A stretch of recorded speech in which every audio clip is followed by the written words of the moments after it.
CHUsDay Crowd! Welcome to another vlog. Pasensya na kayo guys, another pambahay look. Pero okay lang yun, di ba? As I have mentioned before, I'm going to show you what's inside the refrigerator for today. Kasi kakapunta lang namin ng isang araw sa Costco. But before anything else, if you are new to our channel, don't forget to click the subscribe button so that you don't miss out any of our new uploads. And don't forget to hit the bell notification as well. If you like this video, please be generous to give us a big thumbs up.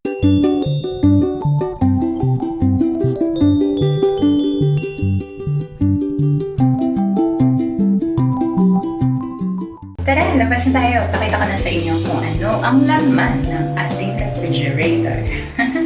Hi guys! So, this is what our refrigerator and freezer looks like. So, let's get started.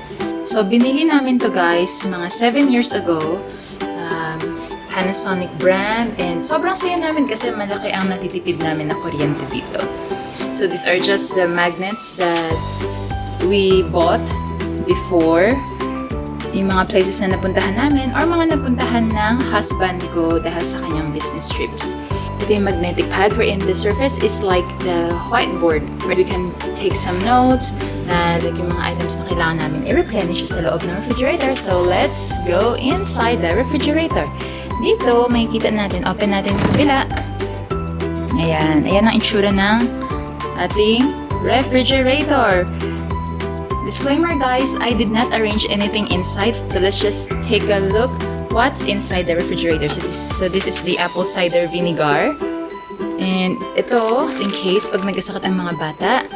And this is also the one yun nilalagay sa likod nila sa neck. So this refrigerator has 1, 2, and the 3rd level. Let's start from here. Ito yun, mga sauces, and this one. This one, I'm so happy because this is a handmade by my husband. Thinly slice of lemon pieces and as translated, this is lemon vinegar. Then this is the whipping cream, the sauces, and the juice, grape juice, which the kids love, and some spicy Japanese mayo. Yan, salted egg. The salted egg here is individually vacuum packed. Ito yung butter. Tapos ito ang bagoong. Sobrang sarap ng bagoong from Buenas. And now what do we have here? This is the fresh milk. We love this brand. Fresh milk, C, and Fresh Delight. Tapos may free pa siyang ganyan. Oh, may nakita pa kayong buhok. Tapos ito yung bell pepper natin. Pakita ko lang sa inyo guys. Fishball made from bangus fishball, and this is the classic guacamole. Yan. And then this is the chicken. Ito yung malaking pack na nabili ko from Costco, so I bought it and divided it into 3 packs at isang pack na lang ang natitira. At ang ating golden kimchi. Yan. So let's go to the next level. Sa next level, meron tayong okra. We bought this at 99 NT dollars. So I'm not sure in the Philippines. Alam ko mas mura ang okra dun sa atin. At ito, favorite ng anak ko, strawberry trifle. So we bought this strawberry trifle. Pakita ko lang sa inyo. Ito ay favorite ng asawa ko ng crab stick. Yan, I bought 2 packs kasi on sale siya. Yan. On sale ang crab stick natin.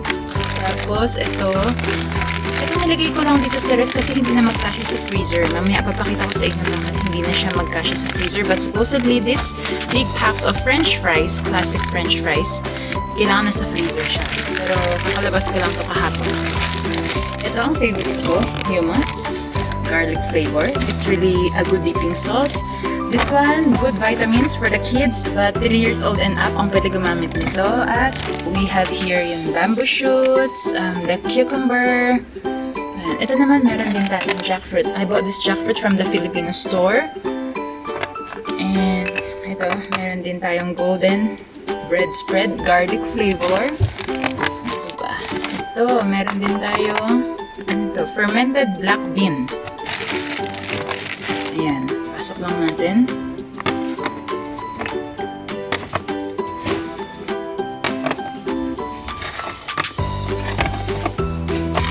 Meron din tayong peeled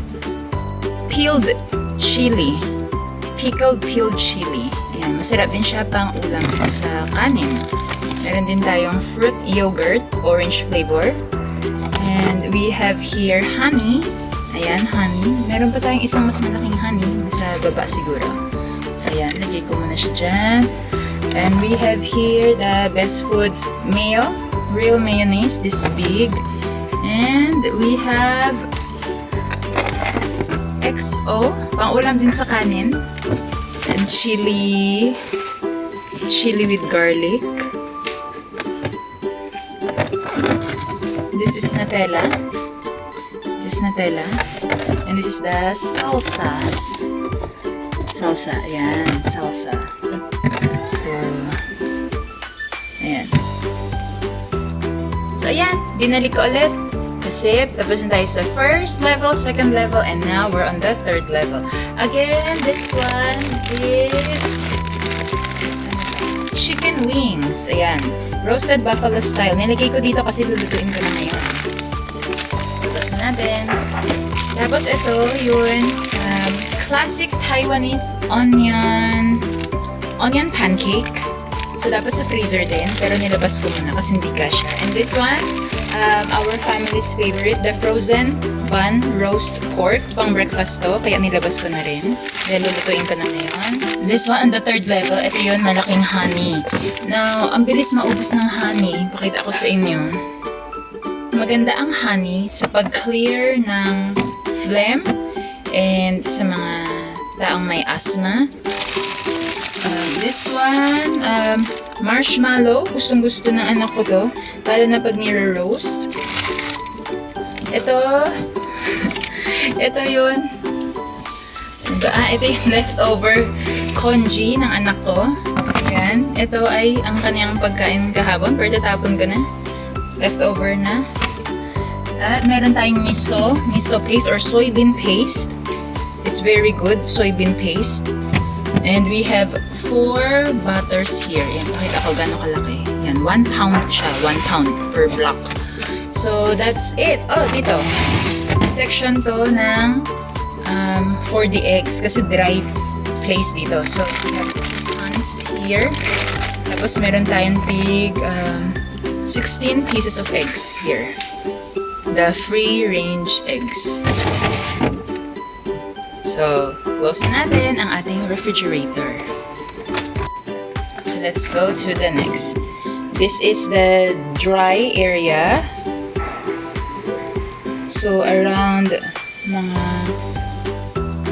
13 degrees to 20 degrees Celsius.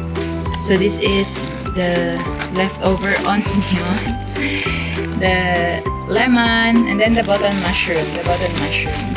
As you can see guys, the vegetables are already pre-washed here in Taiwan. So it's easier for us na mga mamis na magluluto. Konting babad na lang. Ayan, and we're good to go. Ang ating okra. Meron ulit tayong okra dito. Tapos ito. Ito guys, they call this the cherry blossom shrimp. I'm not sure what it's called in the Philippines.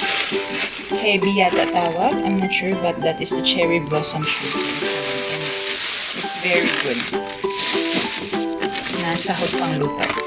And then on the second level, we have the mushroom, another okra. Ayan, may carrots din tayo dyan. Broccoli. So this is the green bell pepper. Tapos may fruits dyan na apple na naligsa. Meron din tayong lemon. At meron din tayong radish. Ayan o guys, hindi ang laki ng radish dito. Ang laki. Half na yan ha, half radish na. And let's go to the freezer. Ang freezer natin guys nasa baba. So ayan. So because I'm craving for some hot, ayan. bumili ako ng mga ilan items. Tsaka ito, assorted na to. Hot. Ikaw mamimili, tapos ititimpang nila. So, these are, ano to? Ginawa yata ng anak ko to. Sineperate niya. Mahilig siya sa ganyan, mag-organize. So, siya ang nag-separate nito. Pinasok niya sa Ziploc. Siguro sa kanya daw to. Itong ice cream ng Godiva. Banana flavor. And this is the hot dog. This is from 7-Eleven. We can buy 1 dozen of frozen hot dogs from 7-Eleven. This is the cheesy one. Kaya orange. Orange ang color niya. Tapos ito ang Italian meatball. Italian meatball from Costco. Ito another sahog yan for the hot pot. Ito guys, buto-buto to. Bulalo to. Ayan, bulalo. Tapos, naka-separate na rin yung beef. Basta beef. Ayan. Ayan. Beef. Tapos,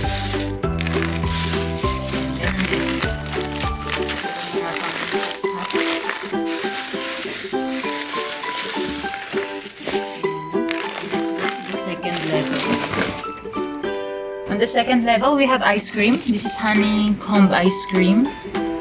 And then we have avocado.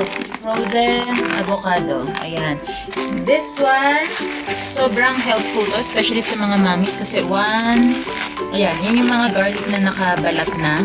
We bought this from the market. A little bit pricey, but sabi nila, pag frozen, it can keep until mga 2 months. Yan. Tapos, ito, chicken breast fillet. Chicken breast fillet, it's very good, especially for my husband who's on the go. Pwede yan pang sandwich. Tapos, sige, pakita ko lang sa inyo guys kung anong laman ng second level. Meron tayong leftover cheese sticks. Hindi ko pa naluluto. Meron tayong, ito guys, I highly recommend kapag bumili kayo ng mga steak, dapat i-separate mo siya to keep the other parts of the steak fresh. Ayan o. Para pag bibili kayo or kakain kayo, yun, kung ano lang kakainin nyo, yun lang ilabas nyo.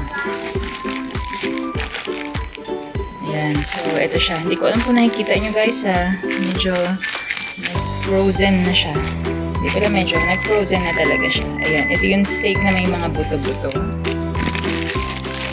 Let's try it with something like this. Tapos may mga chicken tayo sa baba.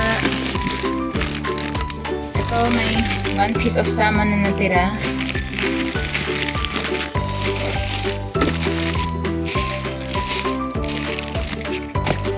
Let's see what's inside.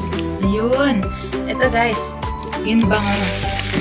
Ito yung mamimiss ko kapag wala ako dito. Kasi sa Philippines, hindi ko alam kung meron na ba tayong bangus fillet na nabibili. Dito kasi sa market, pwede nyo mabili isang bangus fillet at $85 NT.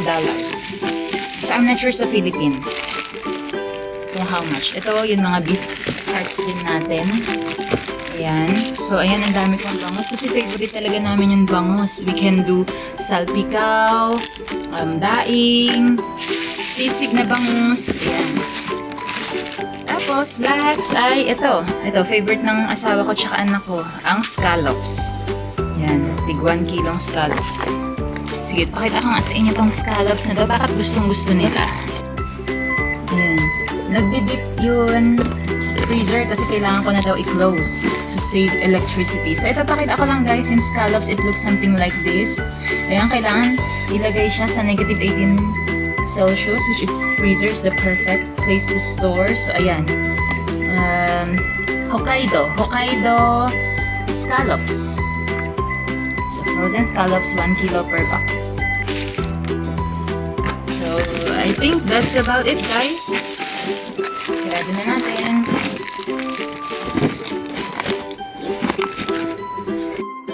Yan, ayusin natin. Balik-balik. Yan, that's it guys. So thank you. I hope you enjoyed our ref tour or what's in the fridge and freezer. Until next time, bye-bye!